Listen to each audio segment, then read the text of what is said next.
ये सिर्फ देवबंद नहीं, उत्तर प्रदेश नहीं, बल्कि पूरा हिंदुस्तान एक होकर सीएए का विरोध कर रहा है, एनआरसी का विरोध कर रहा है, एनपीआर का विरोध कर रहा है। ये जो हमारी सरकार है, मैं मोदी जी से और अमित शाह जी से कहना चाहूंगा, आप कुछ भी कर लीजिए, लेकिन आज जो यहाँ पर ये धरना प्रदर्शन चल रहा है, शांतिपूर्ण हम यहाँ पर प्रदर्शन कर रहे हैं, ये चलता रहेगा और ये तब तक चलता रहेगा जब तक आप सीएए अपना जो बिल आपने पास किया उसे वापस नहीं लेते और एनआरसी लागू नहीं करेंगे।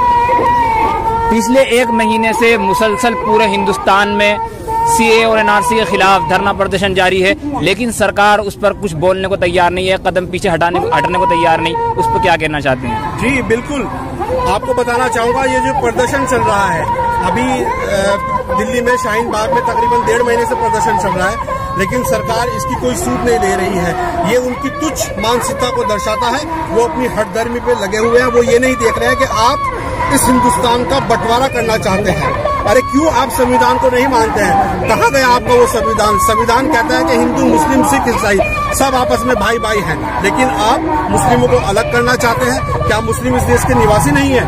लेकिन ये उनकी तुच्छ मानसिकता को दर्शाता है। वो सिर्फ अपनी हठधर्मी पे लगे हुए हैं और अपनी सरकार का वो सिर्फ झूठे वादे करके सिर्फ मुसलमानों को बहका रहे हैं और उसका फायदा उठाना चाहते हैं। ये जो सरकार है, ये मुसलसल संविधान आइन के खिलाफ बातें करती है और आइन को तोड़ने वाली बात कर रही है, उसको लेकर क्या कहते हैं? बात मुझे आप बताइए। वो संविधान की बात करते हैं, लेकिन ये संविधान के खिलाफ जा रहे हैं। आप खुद देखिए, मैं नहीं कहता, आप कॉन्स्टिट्यूशन की जानकारी लीजिए, उसमें सीधा लिखा हुआ है कि हर भारतीय नागरिक को right to live, right to freedom, right to worship, अपने अपने मजहब को मानने का अधिकार है। लेकिन इन्होंने जो सीएए लागू किया है उसमें ये कहा गया है कि जो हमारे पाकिस्तान, बांग्लादेश और अफगानिस्तान है, वहां से सिर्फ मुसलमानों को छोड़कर सभी यहाँ पर आएंगे।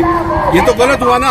आप उन्हें नागरिकता कैसे देंगे? अगर वो भी वहां पर परेशान है और परेशान होकर हिंदुस्तान आना चाहते हैं तो वो क्या करेंगे? दूसरी बात ये है, मैं मानता हूँ कि ठीक है, अभी सीएए कोई इफेक्ट नहीं डाल रहा है हिंदुस्तान की जनता पर, इससे कोई फर्क अभी नहीं पड़ रहा है, लेकिन अगर आप एनआरसी लागू करते हैं तो सीएए उस टाइम काम करेगा, तब हिंदुस्तान के मुसलमान कहाँ जाएंगे? मैं ये पूछना चाहता हूँ मोदी सरकार से। गृह मंत्री अमित शाह और पूरी बीजेपी पार्टी ये कहती है कि सीएए और एनआरसी से मुसलमान को कोई खतरा नहीं है। बिल्कुल, मैं आपको बताना चाहूंगा खतरा है। क्यों नहीं है खतरा?